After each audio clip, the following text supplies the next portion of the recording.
మామ ఇక్కడ మనం ఇంపీరియల్ స్పైస్ అనేటువంటి రెస్టారెంట్లో ఉన్నాం మామ. ఇక్కడికి మనం మాస్టర్ మీరేం మిమిక్రీ చేయాల్సిన అవసరం లేదు, మేము ఇక్కడే ఉన్నాం. Okay sorry. ఓకే, కామెడీగా అయితే మీకు ఏది చేశాను. సో ఇక్కడ ఉన్నారు. యాక్చువల్గా అందరికీ తెలుసు. సో కాకినాడ నుంచి ప్రస్థానం మొదలుపెట్టి మామా బ్రో అని చెప్పేసి ఇద్దరు బ్రోస్ మామూలు కాదు దున్నేస్తున్నారు. బట్ వీళ్ళని ఇంటర్వ్యూ చేయడానికి కారణం ఏంటంటే వీళ్ళు ఏదో ఫుడ్ వీలాగ్స్ చేస్తున్నారనో లేకపోతే ఏదో పొలిటికల్ ఇంటర్వ్యూలు చేశారనో కాదు. దీని వెనకాల ఒక బలమైన కారణం ఉంది. అదేంటంటే వీళ్ళు కేవలం ఒక సైకిల్ వేసుకుని ఆ సైకిల్ తోటి కాకినాడ నుంచి మొదలుపెట్టి అయోధ్య వరకు సైకిల్ యాత్ర అయితే చేశారు. చేయడమే కాదు, మళ్ళీ అక్కడి నుంచి వెనక్కి సేఫ్గా తిరిగి వచ్చారు. వాళ్ళు రావాలని చెప్పేసి చాలామంది కోరి ప్రార్థించడం నేనైతే చూశాను. సో అప్పటి నుంచి వీళ్ళు ఇంటర్వ్యూ చేద్దాం అనుకున్నాను. కాకపోతే ఈ మధ్య ఎలక్షన్స్ రావడము, ఆ తర్వాత నేను వాళ్ళు కూడా బిజీ అయిపోవడము. సో ఓ విధంగా చెప్పాలంటే నా బిజినెస్కి సర్లేండి అయిన తర్వాత మేము పర్సనల్గా మాట్లాడుకుంటాం. సో కాబట్టి అలాంటి ఒక మావో బ్రోస్ అంటే వీళ్ళు యాక్చువల్గా ఏంటంటే సోషల్ మీడియా ఇన్ఫ్లుయెన్సర్స్ అంటారు కదా. సో వీళ్ళు ఖచ్చితంగా కొంతమంది అయితే ఇన్ఫ్లుయెన్స్గా చేస్తున్నారు, చేయడమే కాదు కొంతమందికి ఆదర్శంగా కూడా నిలుస్తున్నారు. సో అది ఎలాగా ఏంటి అనేటటువంటిది ఒకసారి వాళ్ళతో మాట్లాడి మనం తెలుసుకుందాం. Hi bros. హాయ్ అండి మామా bros. So welcome to D5 sir. Thank you sir. So చెప్పండి, అంటే ఫస్ట్ మనం మాట్లాడుకోవాల్సింది ఏంటంటే మన అయోధ్య దగ్గరికి వెళ్దాము. సార్ దానికన్నా ముందు మీరందరూ కూడా మామా బ్రో గానే తెలుసు. అవును. మీ ఒరిజినల్ పేర్లు ఏంటి అన్నది ఒకసారి చెప్తే అక్కడి నుంచి మొదలు పెడదాం. నా ఒరిజినల్ పేరు శివశంకర్ అండి. అందరూ కూడా శివ అని పిలుస్తూ ఉంటారు. శివశంకర్ అని. నా పేరు వెంకటేష్ అండి. వెంకటేష్ గారు. అదే నాకేంటంటే చిరంజీవి చూస్తున్నట్టుంది. సో అంటే అసలు ఈ ఐడియా అసలు ఎప్పుడు మొదలైంది, ఎలా మొదలైంది, అసలు ఎవరికి వచ్చింది మీ ఇద్దరిలో అసలు ఫస్ట్ స్టార్టింగ్ మనోడికి వచ్చిందండి. ఫస్ట్ నేను జాబ్ చేసేవాడిని అండి రిలయన్స్లోని. చేసేటప్పుడు తర్వాత నాకు ఇది ఒక ఫ్యాషన్, నాకు చెయ్యాలి జనాల్లో ఉండాలి అన్నది ఒక నాకు ఇది మాట. సో అలాగని చెప్పేసి ఫస్ట్ పొలిటికల్ ఇంట్రెస్ట్తో స్టార్ట్ చేసాము. తర్వాత అది కాస్త మళ్ళీ ఫుడ్ బ్లాగ్ ఛానల్ కూడా స్టార్ట్ చేసాము. అది తర్వాత ఇంకా ఎక్కువ రీచ్ అవ్వడానికి ఇలా ఎవరైనా హెల్ప్ కావాలంటే నాకు జొమాటో నుంచి ఫ్రెండ్ అన్నమాట. లాస్ట్ జొమాటో డెలివరీ బాయ్ కింద మనం చేసేటోళ్ళు ఫస్ట్ నుంచి మా జాబ్ అది. తర్వాత అలా ఇలా అనుకుంటున్నాను రా చెయ్యి చూద్దాం, అన్నీ చేసాము, ఒక 2 months దీని మీద కూర్చుందాం అలాగని చెప్పి స్టార్ట్ చేసాము. సో మన కాకినాడ ప్రజలు అయితే చాలా చాలా అంటే చాలా సపోర్ట్ ఇచ్చి ఇంత బలంగా నిలబెట్టారు మమ్మల్ని. అయితే చాలా హ్యాపీ. కాదు, నేను ఆశ్చర్యపోతే జొమాటో అనేటటువంటిది ఏంటంటే ఎవరైనా ఆర్డర్ ఇస్తే తీసుకుని ఆర్డర్ వెళ్ళడానికి బయట వెయిట్ చేస్తే అంతే. బట్ ఈ రోజు మీరు ఫుడ్ వీలాగ్ చేస్తే మీరు ఏ రెస్టారెంట్ చేస్తారో ఆ రెస్టారెంట్ బయట జొమాటో వాళ్ళు వెయిట్ చేసే సిచ్యువేషన్కి వచ్చారు. Very great. చాలా హ్యాపీ. ఏంటంటే ఒకప్పుడు మేము డెలివరీ బాయ్ కింద ఉన్నప్పుడు రెస్టారెంట్లో ఫుడ్ ఆర్డర్ గురించి వెయిట్ చేసేటోళ్ళం.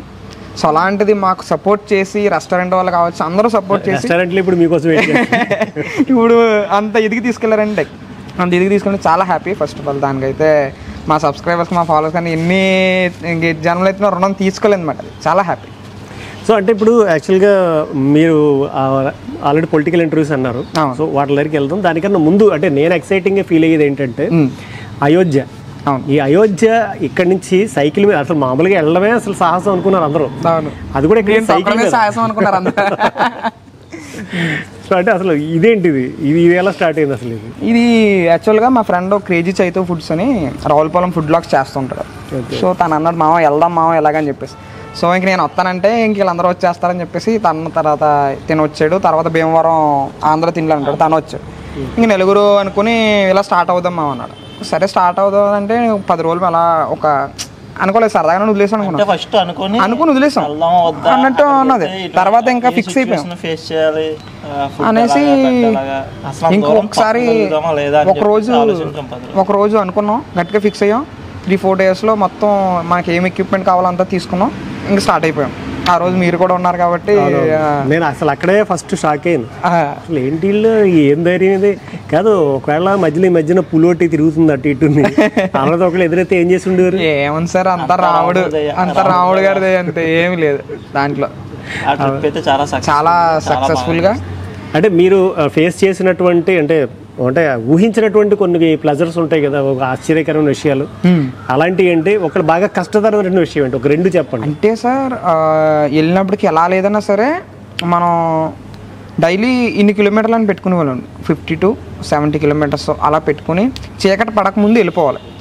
లేదంటే మనకి అక్కడ రూమ్ కానీ లేదంటే ఏదైనా టెంపుల్ దొరకడం కానీ మన ఆంధ్ర వరకు ఓకే, కానీ బయట అవుట్ సైడ్ సిటీ ఎప్పుడైతే మన అవుట్ సైడ్ స్టేట్ ఎప్పుడైతే క్రాస్ చేసామో అప్పుడు కొంచెం కష్టం అయిపోద్దాం మనకి దొరకడానికి, ప్లేస్ అయితే దొరకడానికి. సో ముందుగానే వెళ్ళిపోయే వాళ్ళు, ముందు రూట్ మ్యాప్ చూసుకునే వాళ్ళు. ఒక ఊరికి ఈ రోజు ఇది డిస్టెన్స్.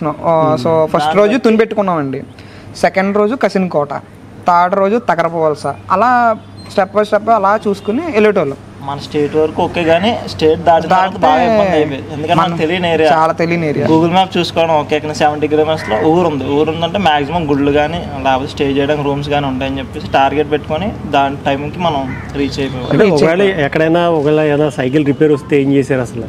సైకిల్ రిపేర్ అంటే దాని అంటారు, దానికి ఎక్కడ పడితే అక్కడ ఉండే, ఎక్కడ పడితే అక్కడ ఉండవు. కానీ ఒరిస్సా వచ్చి అక్కడ 5కి 10 కిలోమీటర్స్ మధ్యలో ఏదో ఒక చిన్న సైకిల్ షాప్ ఉండేది. అది కూడా చాలా ఇబ్బందులు పెట్టేసిందండి. సైకిల్ కూడా అంటే కామన్ కదా, ఇప్పుడు 4 రోజులు మన ఇంటికాడ తొక్కిది వేరు, ఒకే జర్నీలో సైకిల్ తొక్కడం వేరు. సో అలా జాయిగా తక్కువ వెళ్ళేవాళ్ళు. సాయంత్రం వచ్చినప్పుడు ఆశ్రమం శుభ్రంగా దొరికింది. ఇంకా ఒడిశా సైడ్ కూడా ఏదైనా టెంపుల్స్ అక్కడ కూడా చాలా బాగా సపోర్ట్ చేశారు. మన ఆంధ్ర సైడ్ చాలా తక్కువ కానండి రాముడు భక్తి అనేది. ఆ ఒడిశా నార్త్ సైడ్ మాత్రం చాలా బీభత్సంగా అసలు. ఇంకా మనం ఎక్కడికి వెళ్ళినా సరే బాగా రిసీవ్ చేసుకునేవారు. ఒడిశాలో అయితే చాలా టెంపుల్స్, అడుగడుగున టెంపుల్ దొరికింది. ఛత్తీస్గఢ్ అయితే ఇంటికి ఒక రాముడి జెండా మేము వెళ్తుంటే అమ్మ చూడమని మాకు చాలా హ్యాపీ అనిపించింది. బాబోయ్ మన వాళ్ళు ఉన్నారు ఓకే అంటే అటు సైడ్ నక్సలైట్లు ఎక్కువ అనేసి, తర్వాత వేరేగా దొంగలు ఉంటారు అది ఇది అని చెప్పి మేము వెళ్తున్నాం. మా ముందు ఆల్రెడీ బృందావన రెస్టారెంట్ వాళ్ళు తుని వాళ్ళు వెళ్ళారు, వాళ్ళు కన్సల్ట్ చేసేవారు ఇలా వెళ్ళండి దొరుకుతుంది. పాపం వాళ్ళు మాకు వాళ్ళ ముందు సైకిల్ మీద ఫస్ట్ వెళ్ళింది అయితే వాళ్ళు మాకు చాలా ఇదిగా హెల్ప్ చేశారు. వాళ్ళతో వెళ్ళడం మాకు ఇంకా ఈజీ అయింది రూట్ తెలియడం వల్ల. అంటే ఫైనల్గా ఎన్ని కిలోమీటర్లు వెళ్ళారు అసలు మీరు? ఫైనల్గా అది మనకి 1650 కిలోమీటర్లు వచ్చిందండి. 1650 కిలోమీటర్లు 22 డేస్, కరెక్ట్గా 22 రోజులు పట్టింది. 16 కిలోమీటర్లు దొరికితే గ్రేట్. కొద్దిగా ఇబ్బందిగా ఉంటుంది కానీ తర్వాత ఏముండదు సార్. తర్వాత ఈయనైతే పర్లేదు, కొద్దిగా ఫిట్ కనబడుతున్నారు. మీరు ఎన్ని కేజీలు దగ్గర? నేను 8 కేజీలు తగ్గాను సార్. అంటే ఫుడ్ వల్ల అంటే ఇంకా డైలీ ఇంకా ఎక్సర్సైజ్ ఉండేది కదండి. సైకిల్ చేసుకొని మా ఫ్యామిలీ మెంబర్స్ మా ఫ్రెండ్స్ కానీ ఎలా ఉన్నాడు శివ ఎలా ఉంటాడు అని జాగ్రత్తగా చూసుకో. ఫస్ట్ 4 రోజులు అయితే ఇంకా నరకం అండి, ఏడ్చేసానండి అసలు. బాబోయ్ అసలు చాలా దారుణంగా ఉంది పరిస్థితి. అని నేను ఒకటే ఫిక్స్ అయ్యాను సార్, రోజుకి మనం ఒక 6 గంటలు కష్టపడలేము అసలు అని. ఈ బాడీని కష్టపడలేకపోతే ఇంకా అసలు మనం వేస్ట్ ఎందుకున్నాం అన్నట్టు నేను ఇంకా మైండ్లో అదే నా మోటివేషన్, నేను అదే తీసుకుని ఉండండి. అంటే ఇప్పుడంటే బండ్లు ఉన్నాయి, కార్లు ఉన్నాయి, హెలికాప్టర్లు వచ్చేసి, ఏరోప్లేన్లు వచ్చేసి, ట్రైన్లు ఉన్నాయి. ఒకప్పుడు ఇవన్నీ లేవు. సో ఏదన్నా మన పెద్దవాళ్ళు కానీ పూర్వీకులు కానీ వెళ్ళాల్సింది ఏదన్నా ఉంటే సైకిల్ మీద వెళ్ళేవాళ్ళు. ఎక్కడో ఎవరికో 100లో 1000లో ఒకరికి ఉండేది కారు. సో సైకిల్ అనేది మనం అసలు ఎందుకు వెళ్ళలేము, అసలు ఎందుకు అవ్వదు అని అదొక ఇదిగా తీసుకుని వెళ్ళే చూపిందాం. మన కాకినాడ కంటూ ఏదైనా ఒక ప్రత్యేకత, ఒక మంచి పేరు ఏదన్నా మెయిన్ అది వెళ్ళాము. మేము ఫస్ట్ మేము వెళ్ళామని ఒక ఇది చూపించుకుందాం. మన కాకినాడ కూడా ఒక చరిత్ర, ఒక పేరు ఏదో ఇది ఉంటుందన్న దాని మీద మేము అదొక స్ఫూర్తిగా తీసుకొని వెళ్ళడం అయితే జరిగింది. ఖచ్చితంగా. ఎందుకంటే మీరు కూడా తెలుసుకోవాలి, అంటే మనకి బాడీలో పొద్దున్న లేచి ఎక్సర్సైజ్ చేస్తున్న అది మనం ఎంతైతే చేయగలమని ఒక లిమిటేషన్ ఉంటుంది బ్రెయిన్. బట్ ఇలాంటివి చేసినప్పుడు ఏమవుతుందంటే ఆ లిమిట్స్, ఆ బ్యారియర్స్, ఆ వాల్స్ అన్ని కూడా బద్దలైపోతాయి. మనం వేసుకున్నటువంటి ఆ ర్యాకులు మొత్తం చిరిగిపోతాయి.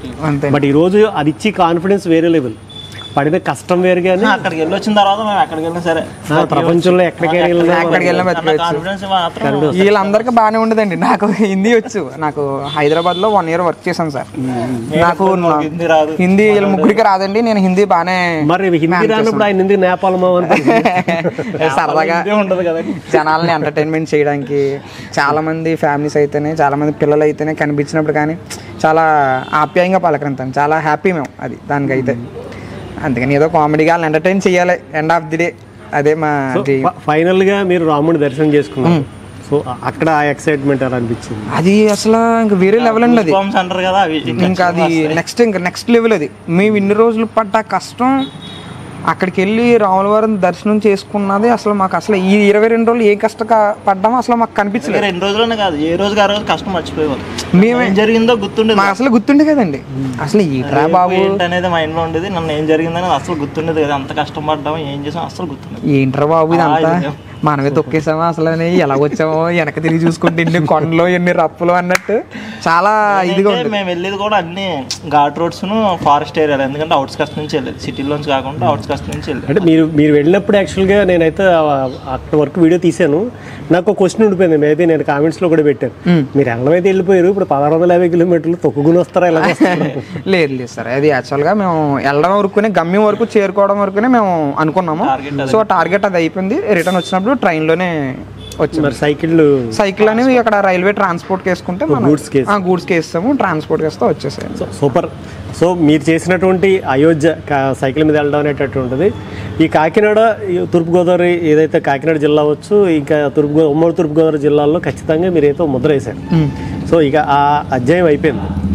ఇక అసలు దీనికి వద్దాం, మామ బ్రో దగ్గరికి వద్దాం.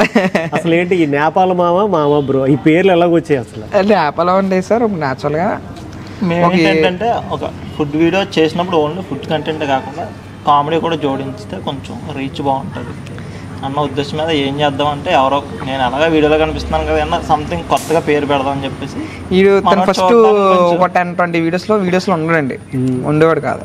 సో అందరూ మనల్ని ఇదిగా చూస్తారో ఉంటుంది, కష్టం ఇద్దరిదే. సో ఉంటుంది కదా, సో వీడికి కూడా ఏదన్నా ఒక లాగాలి అసలు అని ఏంటని ఆలోచించి అదే ఒక రోజు ఒక సెలూన్కి వెళ్ళామండి. సెలూన్కి వెళ్తే సేమ్ తన సజ్జు అనేసి ఒక సెలూన్కి వెళ్తే తన డార్జిలింగ్ సంథింగ్ అయితే తనకి కటింగ్ చేస్తుంటే సరిపోయారు బాబు, ఇద్దరికే నేపాల్ వల్ల ఉన్నారనేసి అన్నాను. ఇంక రేపు నుంచి ఫిక్స్, నీకు నేపాల్ అని వెళ్తే నేను అనేసి అలా ఫిక్స్ చేశానండి. అలా ఫిక్స్ అయింది కాదు, అది నలిగి ఎక్కడ వీడి పేరు మర్చిపోయారు. ఇంకా అదొక గుర్తింపు తీసుకొచ్చింది. నిజంగా ఆ పేరు అనేది ఒక గుర్తింపు తీసుకొచ్చింది. అదే కాకుండా ఈ నిజంగానే పాపం నేపాల్ చాలా మంది తెలుగు మాట్లాడితే చాలా ఆశ్చర్యంగా నీకు తెలుగు మాట్లాడుతున్నాయండి అనేసి అన్నట్టు చూస్తారు. ప్లస్ అంటే ఇప్పుడు వరకు మనం సాఫ్ట్కి వెళ్ళిపోయాం. ముందు చిన్న కాంట్రవర్సీ ఏంటంటే, ఇప్పుడు యాక్చువల్ మాఫియా అనేటటువంటిది ఒకటి ఉంది. అంటే మీరు కొద్దిగా ఇన్స్టాలో ఫాలోవర్స్ పెరిగి కొంచెం మీకు రీచ్ వచ్చిన తర్వాత మీరు ఫుడ్గా స్టార్ట్ చేశారు. సో అంటే ఒక రెస్టారెంట్కి వెళ్ళి ఒకవేళ బాగుందని చెప్తే ఓ రేటు, ఒకవేళ సరిగ్గా కనుక రెస్పాండ్ అవ్వకపోతే, సో ఆ డబ్బులు డిమాండ్ చేస్తే ఇవ్వకపోతే నెగిటివ్ రివ్యూ చెప్తున్నారు అనేటటువంటిది ఒక టాక్ అయితే విన్నాను. అంటే అది మీ ఫైనల్గా అంటే మీరు అంటే ఫుడ్ బాగున్నా మేము బాగోలేదన్నా బాగున్నా చెప్తున్నామన్నా, లేదంటే డబ్బులు ఇస్తే బాగుంది అంటున్నారు. డబ్బులు ఇవ్వకపోతే సార్ ఒకటి సార్, రెస్టారెంట్లో ప్రమోషన్ అనేది ఫుడ్ బ్లాగ్స్ కదా ఇన్ఫ్లుయెన్సర్, ఇది కామన్. ఫస్ట్ థింగ్, రెస్టారెంట్ వాళ్ళు మమ్మల్ని ప్రమోషన్ పిలుస్తారు, మేము వెళ్తాము. ఫుడ్ బాగుంటేనే నేను ఆ వీడియో చేస్తాను సార్. వాళ్ళు ఒకవేళ నాకు డబ్బులు ఇస్తానని నేను చేయను సార్. ఇంకొకటి, సో ఇన్ఫ్లుయెన్సర్ మేము ఆల్రెడీ వాళ్ళకి ఐడెంటిఫై అయిపోయి ఉన్నాము. మేము వచ్చిన రోజు కూడా వాళ్ళు మాకు మంచి ఫుడ్డే పెట్టచ్చు, కస్టమర్లకి వేరే ఇవ్వచ్చు. ఇది కూడా జరుగుతుందండి. అందరికి సమానంగా ఇస్తారంటే చేంజ్ అయిపోతారు. ఇప్పుడు ఏమవుతుందంటే ఒక రెస్టారెంట్ ప్రమోషన్కి వెళ్ళాం సార్ మేము. ఇదే రెస్టారెంట్ ఉందండి, ఇప్పుడు స్టార్టింగ్ స్టేజ్ లో ఉంది. ఫుడ్ చాలా బాగా ఇస్తున్నారు, చెఫ్లు అందరు కరెక్ట్గా ఉన్నారు. చెఫ్ల తర్వాత మానేసి వేరే దగ్గరికి వెళ్ళిపోతారు, కొత్త చెఫ్ వస్తాడు, టేస్ట్ మారు. మీకు అర్థమైందండి. నేను ఫుడ్ బ్లాగర్ ప్రతి ఒక్కరు ఫేస్ చేసి, సో ఫుడ్ బ్లాగర్లు అందరూ ఏదో కావాలని బాగోలేదు అలా అది ఇదే ఉండదు. అంటే మా వరకు లేదు, అంటే చాలా కొంతమంది పాటించవచ్చు, నాకు సంబంధం లేదు అది. సో మా ఇది వరకు అయితే మమ్మల్ని నమ్ముకుని ఒక 92,000 మంది ఫాలో అవుతున్నారు. సో వాళ్ళు ఎప్పుడన్నా వెళ్ళారంటే హ్యాపీగా ఫ్యామిలీతో తినేసి హ్యాపీగా ఇంటికి వెళ్ళాలి తప్ప ఈ అమ్మాయిడు చెత్తనాగుడికి వీడియో పెట్టాడు అన్నట్టు ఇది వాళ్ళు అసలు ఫీల్ అవ్వకూడదు, వాళ్ళ డబ్బులు వేస్ట్ అవ్వకూడదు. నేనైతే ప్రమోషన్ చేస్తాను సార్, 100% చేస్తాను. నాకు నచ్చితే చేస్తాను, ఫుడ్ నచ్చితే చేస్తాను. ఇంకొకటి, అది కూడా ఇప్పుడు వ్లాగ్ చేసాం సార్. సో ఫుడ్ బ్లాగ్ నువ్వు నచ్చిందని చేశాను అంటున్నావు, ఓకే కరెక్ట్. ఇప్పుడు బ్లాగ్ చేసావు, కానీ ఇప్పుడు ఏమవుతుందంటే రెస్టారెంట్లో ఒక చెఫ్ ఉన్నాడండి. ఆ చెఫ్ ఈ వారం రోజులు ఉండొచ్చు, 10 రోజులు ఉండొచ్చు. చెఫ్లు అనేది ఏంటంటే రెస్టారెంట్లు బిజినెస్లో పోవడానికి కారణం వాళ్ళండి. మారిపోతూ ఉంటారో ఏదో అవుతుంది. సో నేను ఈ 1వ తారీఖు సార్, ఇది నేను ఈరోజు వ్లాగ్ చేశాను సార్, రిలీజ్ చేశానండి. నా వ్లాగ్ చూసి వాళ్ళు సేవ్ చేసుకునో లేదంటే ఒక ఇది పెట్టుకుని డౌన్లోడ్ చేసి పెట్టుకునో ఒక నెల 2 నెలల తర్వాత వాడు కంపల్సరీ మనం ఎవరైతే మమ్మల్ని ఫాలో అవుతున్నారో వాళ్ళు కంపల్సరీ వెళ్ళి ఆ రెస్టారెంట్లో ఫుడ్ టేస్ట్ చేస్తారు. ఇదిగో మా బ్రో కూడా పెట్టాడు, వెళ్ళేమో చెత్తలా ఉంది ఫుడ్ అంటాడు. సో ఇక్కడ ఏమవుతుంది, చెఫ్ అనేటోడు మారిపోతూ ఉంటాడు. ఈ రోజు వచ్చిన టేస్ట్ రేపు రాదు. సో ఆబ్వియస్లీ నాకు ఇచ్చిన దాన్ని నేను బాగోలేదని ఎలా చెప్తాను? వాళ్ళు డబ్బులు ఇవ్వకపోయినా అది వేరే విషయం. నాకు ఇచ్చిన దాన్ని నేను బాగోలేదని ఎలా చెప్తాను? ఇది అందరు ఫుడ్ బ్లాగర్స్ అందరు కూడా ఇది కరెక్ట్ అవుతుంది. మీరు తిన్నప్పుడు అది బాగుంది, వాళ్ళు వచ్చే టైంకి ఏదైనా తప్పే ఉంది సార్. ఇప్పుడు బాగోలేదు, పలానా రెస్టారెంట్కి వెళ్ళాను, సో ఇది రివ్యూ అని చెప్పేసి మీరు రాయండి. రెస్టారెంట్ వాళ్ళకి కదా లాస్, అది మాకేం లాస్ ఉంది? అది రాశారనుకో, నెక్స్ట్ ఏమైనా కామెంట్ చూసుకొని దాన్ని చూసుకొని వెళ్ళకుండా ఉంటాడు. ఫుడ్ కంపల్సరీ ఎవరన్నా సరే ఇచ్చేసుకొని చెఫ్ని మెయింటైన్ చేసుకోవడం కానీ వాళ్ళు మార్చుకుంటారు కదా, అంతే తప్ప డబ్బులు ఇచ్చారని ఒకలాగా డబ్బులు ఇవ్వడం అసలు మనకు ఇది ఉండదు సార్. మనం కంపల్సరీ ప్రమోషన్ చేయడం అయితే 100% వాస్తవం. కానీ చిన్న చిన్న దగ్గర కూడా తీసుకుంటున్నారని చెప్పేసి కొంతమంది ఏమంటారంటే నాకు ఎవరో అన్నటువంటిది దీని ద్వారా క్లియర్ చేయాలి. దీని ద్వారా మేము వాళ్ళకి ఆన్సర్ ఇచ్చేసాం. ఫైనల్ ఏంటంటే బాగుందంటేనే చెప్తాను సార్, బాగోపోతే నేనైతే వీడియో కూడా చేయనండి. బాగోలేదు సార్, ఫుడ్ బాగోలేదు, మీరు చాలా వీడియోలు మాకు అలా డబ్బులు ఇస్తాను సార్, మేము వద్దని చెప్పేసి వీడియోలు ఆపేసాం. ఇంకోటి నేను కొన్ని వీడియోలు కూడా చూశాను, ఇక్కడ ఫుడ్ టేస్ట్ చేసాము బాగాలేదు అని చెప్పింది ఉంది, యావరేజ్ గా ఉందని చెప్పింది చూశాను. మీకు ఎలా ఉంటది అంటే అండి, బాగోలేదని చెప్పామనుకోండి, అదిగో ఆడ వ్యాపారం నువ్వు దెబ్బకి వెళ్ళావు అండ్ నీకు ఎవడో డబ్బులు ఇచ్చేయించారంట. మాకెవరు డబ్బులు ఇస్తారు సార్? అలా తప్పు సార్. అది ఒకడ పొట్టమే కొట్టడం అనేది చాలా తప్పు. అది మా ఇదేటో మేము చూసుకుంటాం తప్ప ఒక నాశనం చేస్తే మనం ఎదుగుతాం అనేది అది కరెక్ట్ కాదు. అది కర్మ రిటర్న్స్ మళ్ళీ మనకి రిటర్న్ వచ్చేస్తాయి. సో మాది ఇది అలా ఉండదండి. మేము బాగుందంటే బాగుందని చెప్తాము, బాగోపోతే 90% వీడియో అప్లోడ్ చేయకుండా చూసుకుంటాం. బాగోలేదంటే ఇంకా 10% కూడా కాదు, ఇంకా అసలు అప్లోడ్ చేయమండి అసలు. అంటే మళ్ళీ నమ్ముకున్న వాళ్ళు ఇది అవ్వకూడదు. ప్లస్ ఇంకో డౌట్ ఏంటంటే, ఇప్పుడు మీరు రెస్టారెంట్కి వెళ్తుంటారు, ఫుడ్ అది తిని చెప్తుంటారు, ఇంతకీ అంతంత ఫుడ్ మీరు ఆర్డర్ డబ్బులు ఇచ్చుకుంటారా లేకపోతే వాళ్ళు ఇస్తారా, ఎలా? అంతే సార్, ఇప్పుడు ప్రమోషన్స్ ఉంటాయి సార్. ఇప్పుడు యాక్చువల్గా కొన్ని ప్రమోషన్ వాళ్ళు ఏంటంటే వాళ్ళు ఫుడ్ అనేది వాళ్ళు సర్వ్ చేస్తారు. మేము కాకినాడ వరకు మాకు ఓకే సార్, కానీ బయట సిటీలకు వెళ్తే మేము ఎవరో వాళ్ళకి కొంచెం తక్కువ తెలుస్తుంది, ఇన్ఫ్లుయెన్స్ ఏమైనా ఉపయోగించి వీడియోస్ తీయాలి తప్ప బయటకు వెళ్తే 100% మా మనీతో మేము చెయ్యాలి. కంపల్సరీ వీడియోస్ చేయాలి. కంటెంట్ మొదలు పెట్టిన తర్వాత కాకినాడ అయిపోయిందని వదిలేలేం కదా, ఆల్ ఓవర్ ఏపీ తిరగాలి, తెలంగాణ తిరగాలి, ఇవన్నీ తిరగాలి. కాబట్టి ఇవన్నీ కూడా ఓన్ ట్రావెలింగ్. అంటే ఈ ట్రావెలింగ్ ఎలా వస్తుంది, డబ్బులు ఎలా వస్తుంది అంటే మాకు వచ్చే ప్రమోషనల్ అమౌంట్ నుంచి మేము అనేది ఇది యూజ్ చేసుకుంటాం. ఇదేనా కాదు, నాకు ఒక ఎడిటర్ ఉన్నాడు, ఒక బ్యాక్ అండ్ కెమెరామెన్ ఉంటారు, మేమిద్దరం ఉంటాం, ఒక నలుగురు దీని మీద సెట్ అయిన అవుతున్నాం.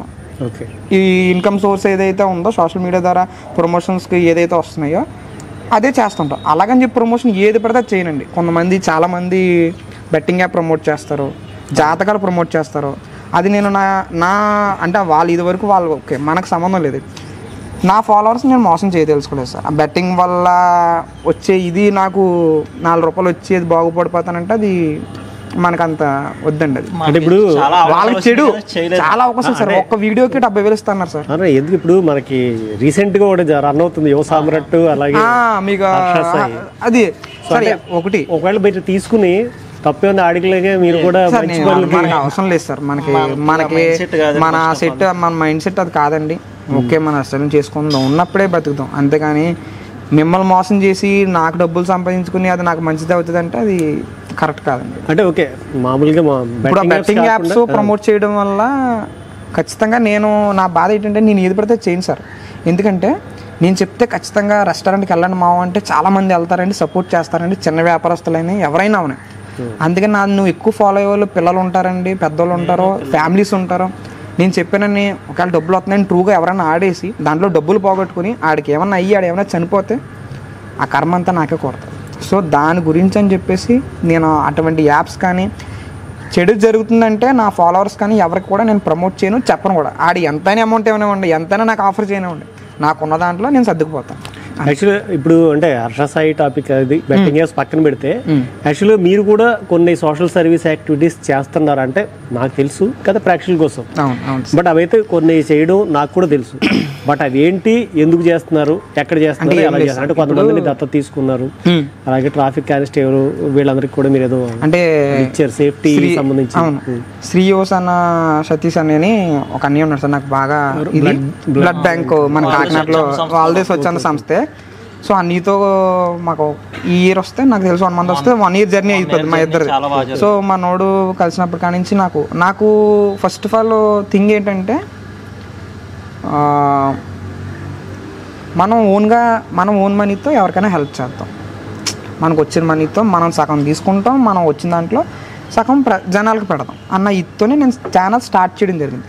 మెయిన్ ఇన్స్పిరేషన్ అది హర్ష సాయిది. అది ఫస్ట్ ఫుడ్ పంచేవాడినండి, తర్వాత నుంచి సో ఇలా కాదు ఇంకా పెద్దగా అవ్వాలి, మన మాట అందరూ ఆలకించాలి, మనం చెప్తే ఒక హెల్ప్ జరిగిందంటే ఒక మాట చెప్పామంటే అందరూ వచ్చి హెల్ప్ చేసేట్టు ఉండాలన్నట్టు స్టార్ట్ చేసింది. ఇలా ఇప్పుడు చాలా పెద్ద అయింది. సో ఈ మధ్యలో ఏమైందంటే నేను ఛానల్ పెట్టి నాకు 10,000 మంది ఫాలోవర్స్ ఉన్నప్పుడు 10,000 ఫాలోవర్స్ ఉన్నప్పుడు 10,000కి వచ్చిందని చెప్పేసి ఆనందంలో ఫుడ్ డొనేషన్ చేస్తామండి. తర్వాత 15,000కి బ్లైండ్ స్కూల్లో చేస్తాం, 30,000కి అలా కొంతమంది పెట్టాం. అలాగా కొన్ని ఈవెంట్స్ చేసామండి. తర్వాత ఏమైందంటే నాకు 50,000 ఫాలోవర్స్ వచ్చారు. బ్లడ్ క్యాంప్ కూడా పెట్టాము. దీనికే మళ్ళీ 50,000కి యూట్యూబ్ ఎక్కడ ఇన్స్టాగ్రామ్కి 50Kకి యూట్యూబ్కి బ్లడ్ క్యాంప్ పెట్టామండి. 50K 40Kకి బ్లడ్ క్యాంప్ పెట్టామండి యూట్యూబ్కి. 50K ఫాలోవర్స్ వచ్చినప్పటికి ఇన్స్టాకి. సో అనియా నాకైతే ప్రజెంట్ ఇన్కమ్ చాలా బాగా వస్తుంది. ఏదైతే ఫాలోవర్స్ ఎవరైతేనో రెస్టారెంట్లు అయితేనో నాకు మంచిగా మేమిద్దరం తీసుకోగా చాలా మాకు మంచిగా ఇన్కమ్ వస్తుంది. సో మేమైతే ఇలాగ ఏదైనా ఒక హెల్ప్ చేద్దాం అనుకుంటున్నాం, ఏదో మంచి పని చేద్దాం అనుకుంటున్నాం అని చెప్పేసి శ్రీ యోసన ఫౌండేషన్ మన సతీష్ గారిని మాకు కలవడం జరిగింది. గారని కనుక అన్ని ఇలా సంత తమ్ముళ్ళే చూసుకుంటారు, చాలా మంచి పర్సన్. కాకినాడలో చాలా సేవా కార్యక్రమాలు అయితేనేమి, చాలా బ్లడ్ క్యాంపులు అయితేనేమి చాలా మంచిగా చేస్తుంటాడు. సో మనోడు అంటే నాకు ఒక ఇది ఉంది, ఒక నమ్మకం ఉంది. సో నేను వెళ్ళాను అని ఇది పరిస్థితి అంటేనే తమ్ముడు సరే అన్నాడు.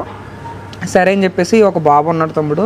ఆ బాబుకి ఏంటంటే మొత్తం ఒక 27 డేస్లోనే వాళ్ళ ఫ్యామిలీ మెంబర్స్లో ఒక 5 మెంబర్స్ని కోల్పోయారు. ఇంకా బాబుకి ఒక అత్త తప్ప, ఈ బాబుకి అమ్మమ్మ తప్ప ఇంకెవరు లేరు. సో ఆ బాబుని ఇలా ఉందని చెప్పగానే సరే అని చెప్పేసి ఆ బాబుకి ఏం చేద్దామని అని అడిగాను. అంటేనే తమ్ముడు బాబుకి మనమైతే 50,000 ప్రీవియస్ మనం చెక్ ఇవ్వడం జరిగింది. సో ఇప్పుడైతే అబ్బాయిని మనం స్కూల్లో జాయిన్ చేయాలి, మీరు తీసుకుంటానంటే చెప్పండి అని సార్. దానికి ఏమన్నా హ్యాపీగా తీసుకుంటాము, దాంట్లో ఎటువంటి ఇది లేదు. సో మీరైతే అది స్టార్ట్ చేసండి అంటే. ఒకటి సార్ ఇక్కడ స్టార్ట్ చేయడానికి ఏంటంటే నేను ఇన్ని డబ్బులు సంపాదించుతున్నా, ఇంత హ్యాపీగా సర్వే అవుతున్నా సరే యూట్యూబ్లో మా సబ్స్క్రైబర్స్ మా ఫాలోవర్స్ మాకు ఇచ్చిన సపోర్ట్ అది. సో ఈ డబ్బులు నాయి కాదు, వాళ్ళే.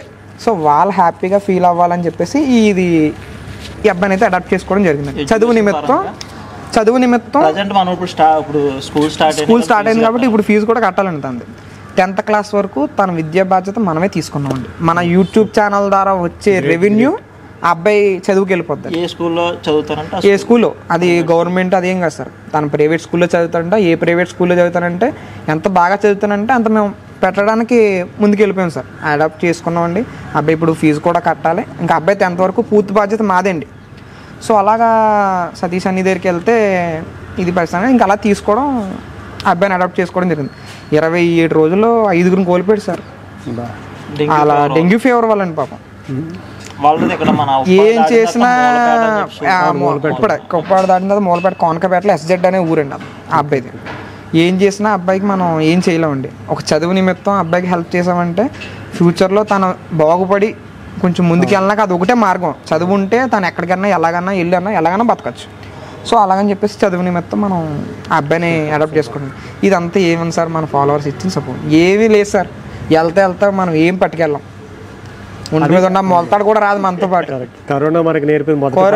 కరోనా ఏమైందండి, మొత్తం పెద్ద వాళ్ళు ఎంతమంది చనిపోయారు. అసలు ఆ మరణం కానీ అది ఊహించుకుంటే ఇప్పటికీ నాకు చాలా భయం. మా సొంత ఇంట్లో మా బాబాయ్ గారే చనిపోయారు. అసలు ఎక్స్పెక్ట్ చేయాలి. చాలా ఉందాక ఉండే మనిషి, పని చేసి రోజు చేసే మనిషి మా బాబాయ్ గారే చనిపోయారు.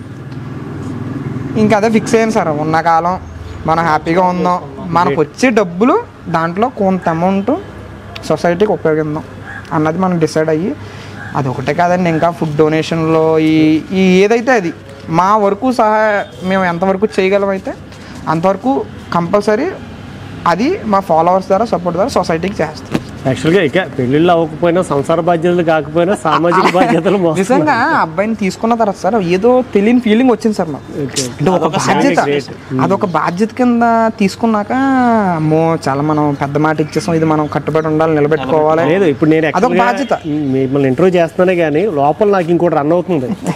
లోపల నుంచి ఇంకోటి నా పక్కన వచ్చి కూర్చుని ఏం చేస్తున్నారు డబ్బులన్నీ అక్కడెక్కడ తగిలేస్తున్నావు నేర్చుకోరా అంటున్నాడు చూసి. ఏముంది సార్, ఏముండదండి. వెళ్తా మనం ఏం పట్టుకెళ్ళిపోం. ఉన్న కాలం నలుగురిలో మంచిగా తిరిగామా, మంచిగా నలుగురు సొసైటీకి మనం ఎంత హెల్ప్ చేసామా, ఉపయోగపడ్డామా, పలానా వాడు చచ్చిపోతాయా ఏం చచ్చిపోయాడు అన్నట్టు చెప్పుకొని ఉంటుంది తప్ప అసలు ఈ అమ్మాయి చచ్చిపోయి వెనకాల వెళ్ళకూడదా అన్నట్టు ఉండకూడదు. యాక్చువల్గా అయితే ఆల్రెడీ ఇందాక ఒకటి వేసాము. బట్ మీరు అయోధ్య నుంచి వచ్చిన తర్వాత మీద ఇంటర్వ్యూ చూసిన తర్వాత మీరు పని చేశారు, దానికి సంబంధించి పర్సనల్గా నాకు కొంతమంది కాల్స్ చేశారు.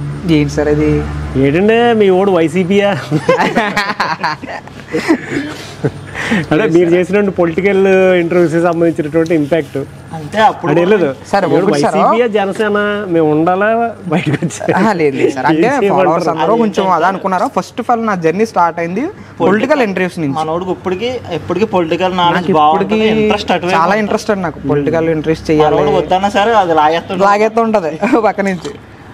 సరే నేను మహాసేన రాజేష్ ఆయన ఇంటర్వ్యూ కూడా మీరు ఎప్పుడు చాలా కాలం చేశారు. స్టార్టింగ్ అదండి. సరే ఇప్పుడు ఎలక్షన్స్, సో మనం కంటెంట్ క్రియేటర్స్ సార్.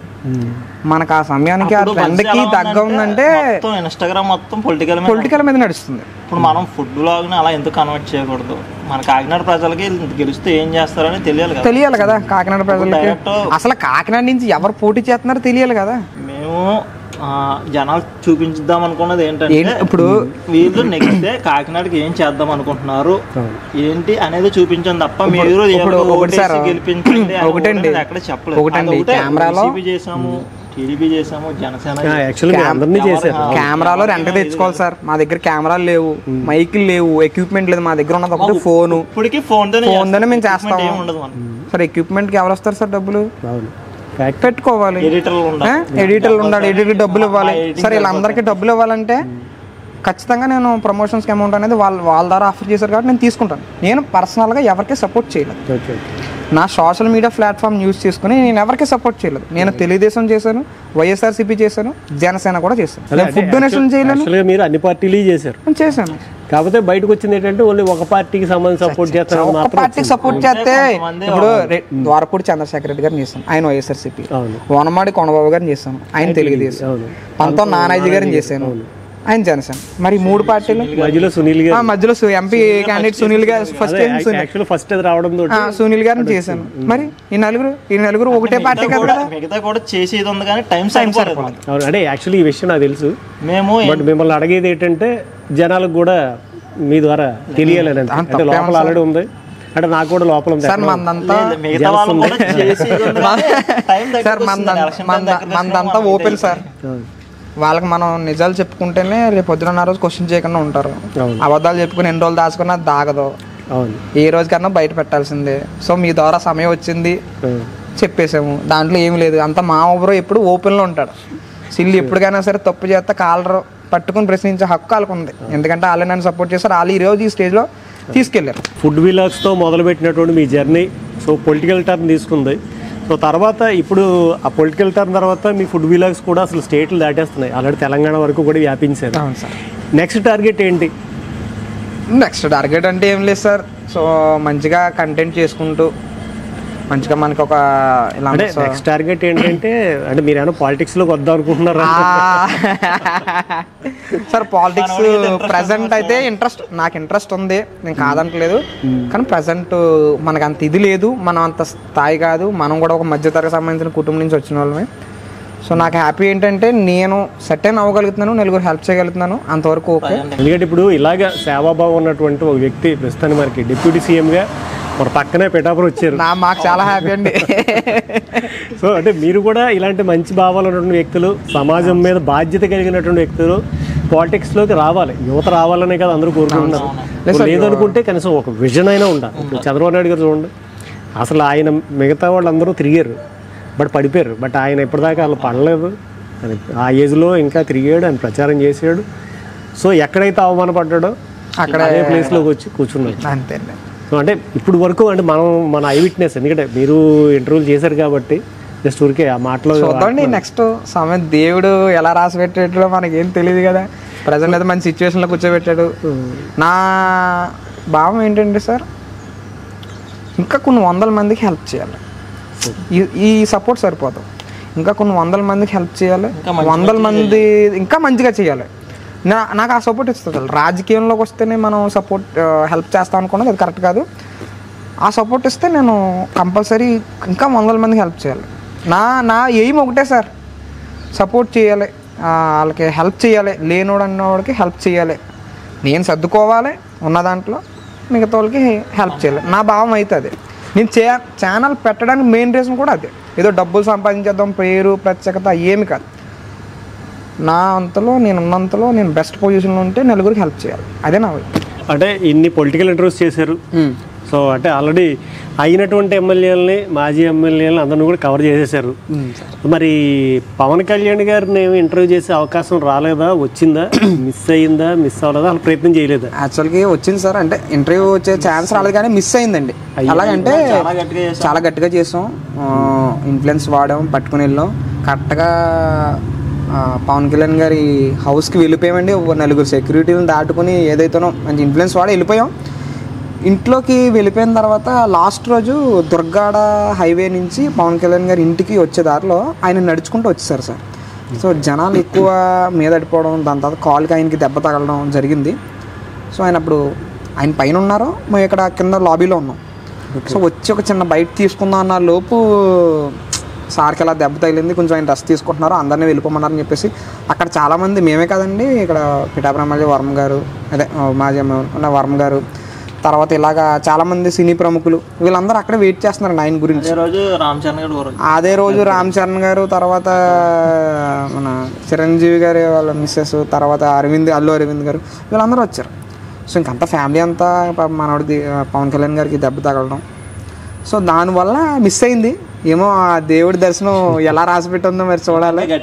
ఇంకా గట్టిగా ఉందేమో అనుకున్నాం అంతే. ఇంకా ఒక బయటతో కాకుండా ఏమైనా పని అవుద్దేమో. సో కాదు, ఇప్పుడు మీకు యాక్చువల్గా ఇది ఒకటేనా మెయిన్, ఇంకేమైనా బిజినెస్లు ఏమైనా ఉన్నాయా? బిజినెస్ అంటే సార్ మా బ్రో లైఫ్ స్టైల్ అని చెప్పేసి క్లాత్ స్టోర్ ఉంది. ఆ స్టోరు రన్ చేస్తున్నాం సార్. సో మరి ఆ స్టోర్ ఎక్కడుంది ఏంటి అన్నది కూడా మన ఆ స్టోరు మన కాకినాడ జగన్నాథపురం ఉంది కదా సార్, బ్రిడ్జి దగ్గరనే ఎన్టీఆర్ స్టాట్యూ ఉంటుంది. అక్కడ నుంచి రైట్ తీసుకుంటే ఫనీస్ ల్యాబ్ ఆపోజిట్లో ఉంటుంది సార్ మా bro life style. Clothes, iPhone accessories, shoes అవి ప్రజెంట్ చాలా మంచిగా నడుస్తుంది. సో అందరూ అడుగుతున్నారు బిజినెస్ ఎలా ఉంది, ఎవరు కనిపించినా సరే ఎలా ఉంది ఏంటనేసి. మీ అందరి దయ వల్ల అయితే చాలా హ్యాపీగా నడుస్తుంది, ఎటువంటి ప్రాబ్లం కూడా లేదు. ఇది వరకు క్లియర్ చేస్తాం. అందులో ముగ్గురు ఉపాధి కల్పించి మనం ఇక్కడి నుంచి ముగ్గురు, అక్కడి నుంచి ముగ్గురు. మీరు ఎక్కడో ఏదో ఒక చిన్న ఇది స్థాపించేలాగున్నదో శరణాలయాలు ఏదో చెయ్యాలి సార్, అవి చేసి అంత ఉపాధి కల్పించాలి. తర్వాత మీ విగ్రహాలు వచ్చేది మా అంత విగ్రహాల వరకు వద్దు సార్ బాబు, అంత విగ్రహాల వరకు వెళ్తే బాగోదేమో అంతే. సో ఫైనల్గా అంటే మీ ఫాలోవర్స్లో ఒకటిగా నాకు కానీ, అంటే నాకని కాదు, అంటే మిగతా మీ ఫాలోవర్స్కి కానీ, అంటే ఇలాగ ఒక ఫుడ్ వీలాగా పెట్టాలనో లేకపోతే సోషల్ మీడియాలోకి రావాలి అనుకుని ఆలోచనలో ఉన్నటువంటి వాళ్ళకి కానీ, ఆల్రెడీ ఉండి జస్ట్ అప్పుడప్పుడు అడుగులేస్తున్నటువంటి వాళ్ళకి కానీ మీరు ఇచ్చే సలహాలు, సూచనలు ఏంటి? సలహాలు, సూచనలు అంటే ఏమైనా సరే కాన్ఫిడెంట్గా చేయాలి, దాని మీద బాగా వర్క్ చేయాలి. చేస్తున్నారు ఒకటండి, ఏది ఈ జాబ్ మానేసాడు, నాకు చిన్న బిజినెస్ ఉండేది అది మానేసాను, మొత్తం అన్ని 3 months చాలా స్ట్రగుల్స్ ఫేస్ చేసాం సార్. ఈ రోజు ఎంత హ్యాపీగా మేము సటన్ అవుతున్నాం అంటే ఫస్ట్ 3 months చాలా కష్టపడ్డాం. ఎండలో మార్నింగ్ లెక్క చేయకుండా ప్రతి ఊరు తిరిగి ప్రతిదీ తిరిగి మేము చెప్పామండి. April 14 స్టార్ట్ చేసాము, ఎండాకాలం. ఒకటే సార్, మన కష్టాన్ని మనం నమ్ముకుంటే చాలండి, ఎంతటిది ఎలాంటిదైనా మనం సాధించగలం. అవ్వదో, నీ వల్ల అవ్వదో, నువ్వు చేయలేవు, ఇవన్నీ అన్న వాళ్ళందరూ పక్కనే ఉంటారు. వన్స్ నువ్వు ఎప్పుడైతే ఆ గోల్ని రీచ్ అవుతావో నీ పక్కన వచ్చి నుంచి ఫోటో తీయించుకుని వెళ్తాడు తర్వాత. అది మాత్రం కంపల్సరీ కాన్ఫిడెన్స్ మన మీద, ఫస్ట్ మన మీద నమ్మకం ఉండాలి, ఒక కాన్ఫిడెన్స్ ఉండాలి, మనం చేయగలం అని ఒక మోటివేషన్ మనమే తీసుకొని వదలకూడదు. 2-3 స్టెప్లు వేసి బ్యాక్ వెళ్ళిపోతాం. మనం ఒక దాన్ని పట్టుకున్నామంటే వదలకుండా చేస్తే ఏది ఎలాంటిదైనా సరే సాధించవచ్చు. మేము అయోధ్య సైకిల్ మీద వెళ్ళలేమన్నారు సార్ చాలా మంది. కొంతమంది అన్నారు, కొంతమంది నేను వెళ్ళలేను ఆగిపోతానని అన్నారు, నవ్వేరు. వెయిట్కి వెళ్ళలేమన్నారు. ఈడు ఎందుకు ఇలాగ అన్నాడని నేను చేసి చూపించాలి, నేను చూపించుకున్నాను అంతే. సేమ్ అదే, ఇంకేం లేదు. అందరూ వచ్చేటోళ్ళు, కొత్త వాళ్ళు ఎవరైతే ఉన్నారో కంటెంట్ని నమ్ముకోవాలి. మనం ప్రజెంటేషను, వాయిస్ ఓవరు, తర్వాత కరెక్ట్గా ఫాలోవర్స్ వాయిస్ ఓవర్ కూడా గోదావరి యూనిక్ వాయిస్. కరెక్ట్గా ఫాలోవర్స్కి మంచిగా రీచ్ అయ్యేలా చూసుకోవాలి. ఎంటర్టైన్మెంట్ ఉంటే చాలు, డెఫినెట్లీ రీచ్ అవుతారు. చాలా మంది రీచ్ అవుతున్నారు. ప్లస్ మాకు పక్కన మా నేపాల్ మామ కూడా ఉండాలి. అంతే అండి. సో అంటే ఇంకొకటి ఏంటంటే, అంటే పెద్ద రెస్టారెంట్ల దగ్గర అయితే మీరు ఏదో డబ్బులు తీసుకున్నారు దానికైతే కన్క్లూషన్ ఇస్తాం. అంటే చాలా చిన్న చిన్న రెస్టారెంట్ల దగ్గర కూడా ఈ దందా ఉంది అనేటటువంటిది సార్. ఒకటి సార్, ఇప్పుడు పెద్ద రెస్టారెంట్లు అంటే వాళ్ళు ఒక 70 లక్షలు, ఒక 60 లక్షలు ఎట్టి చేయించుకుంటారు, ప్రమోషన్ చేయించుకుంటారు, జనాలకు తీసుకెళ్తారు. వాట్ ఎవర్ ఫుడ్ బాగుంటే కస్టమర్లు సపోర్ట్ చేస్తారు, అందరూ సపోర్ట్ చేస్తారు. సో చిన్న వ్యాపారస్తులకు వచ్చేటప్పటికి మేము డబ్బులు తీసుకుంటున్నామనే కదా మీ క్వశ్చన్. అంతే సార్, వాళ్ళు వచ్చేది ఆదాయం చాలా చిన్నది. నేను ఫస్ట్ ఆఫ్ ఆల్ చిన్న వాళ్ళ దగ్గర ఎవరి దగ్గర కూడా డబ్బులు తీసుకోండి సార్. మీరు తీసుకున్నారని ప్రూవ్ చేస్తే వీఆర్ రెడీ. నేను స్టార్టింగ్లో ఎప్పుడు నాకు తెలియని ఊహలో తీసుకోలేదు నేను అంటలేదు, తెలియని ఊహలో తీసుకున్నాను. సో కాదు, తప్పు అంటే 2-3 నెలలు మాకు 500, 1000 రూపాయలు అంతకు మించి తప్ప నేను తర్వాత తీసుకోలేదు సార్. పెద్ద బిజినెస్ లెవెల్ దగ్గర కూడా నేను డబ్బులు తీసుకుని చేస్తాను సార్, ఎవరికి ఫ్రీగా అయితే చేయను. పెద్ద బిజినెస్లో అయితే ఇప్పుడు నాకు బిల్డింగ్స్ వస్తున్నాయి, ఏవైతే కమర్షియల్ ఏవైతే ఉన్నాయో అది నేను డబ్బులు తీసుకుని చేస్తాను సార్. ఎందుకంటే వాళ్ళు బిజినెస్ పర్పస్ నన్ను క్యాకేసి ప్రమోట్ చేయించుకుంటున్నారు తప్ప నేనంటే ఒక ఇదనో నేనంటే ఒక ప్రేమనో కాదు కదా. వాళ్ళు బిజినెస్ ప్రమోట్ చేసుకోవడానికి పెరుగుతుంది కాబట్టి మనల్ని పిలుస్తున్నారు. సో చిన్న హోటల్స్ దగ్గర డబ్బులు తీసుకుంటున్నాం అనేది వాస్తవం ప్రజెంట్ అయితే కాదు సార్. నేను వెళ్ళి సపోర్ట్ చేస్తాను. మీరు ఎవరిదైనా చిన్న చిన్న హోటల్ దగ్గరికి వెళ్ళండి, మేము చేసిన వ్యాపారాలు ఎలాగున్నాయి ఏంటని నాకు తెలుసు. వాళ్ళ దగ్గర డబ్బులు తీసుకున్నా, నాకు డబ్బులు లేకపోతే నేను తీసుకున్నాను. నాకు ప్రజెంట్ అయితే నా లైఫ్ అయితే చాలా హ్యాపీగా వెళ్తుంది. చిన్న వ్యాపారస్తులే దాని దగ్గర ప్రజెంట్ నేనైతే ₹1 కూడా తీసుకోలేదు. ఒకవేళ మీరు తీసుకుని ప్రూవ్ చేస్తే వీఆర్ రెడీ దేనికైనా. అదండి సిచ్యువేషన్. ఏంటంటే లైఫ్లో రిస్క్ చేయకపోతే రస్క్ కూడా దొరకదు అంటారు. సో వీళ్ళు కూడా అంటే వాళ్ళు చేస్తున్నటువంటి ఉద్యోగాలు యాక్చువల్గా జొమాటో బాయ్గా స్టార్ట్ అయ్యి అసలు వీళ్ళు చేసినటువంటి విలాగ్స్ తోటి ఏ రెస్టారెంట్లు బయట అయితే నించున్నారో ఆ రెస్టారెంట్లు వాళ్ళే పిలిచి ఆర్డర్లు ఇస్తే జొమాటో బాయ్స్ కూడా డెలివరీ చేయలేనంత రేంజ్కి అయితే వీళ్ళైతే ఎదిగారు. సో ఈ విధంగా అంటే స్పిరిచువల్ లైఫ్ అవ్వచ్చు, పర్సనల్ లైఫ్ అవ్వచ్చు, సోషల్ లైఫ్ అవ్వచ్చు, బట్ ఎందులో అయినా సరే ప్రస్తుతం సక్సెస్ఫుల్గా ఉంటున్నటువంటి మామ బ్రోస్ అంటే ఇక్కడే కాదు, ఈ జర్నీ ఇంకా ముందుకు సాగాలని, అంతేకాకుండా త్వరలో వారు కూడా 2029 ఎన్నికలకో లేకపోతే కార్పొరేషన్ ఎన్నికల్లోనో పోటీ చేసి అంటే ఇప్పుడు ఉన్నటువంటి సామాజిక బాధ్యతను మరింత విస్తృత పరిధిలోకి తీసుకొచ్చి ఇంకా మరికొంతమందికి సేవ చేయాలని D5 ఛానల్ నుంచి అలాగే నా తరపు నుంచి మనస్ఫూర్తిగా కోరుకుంటున్నాను. సో దిస్ ఇస్ సూర్య కొండి సైనింగ్ ఆఫ్.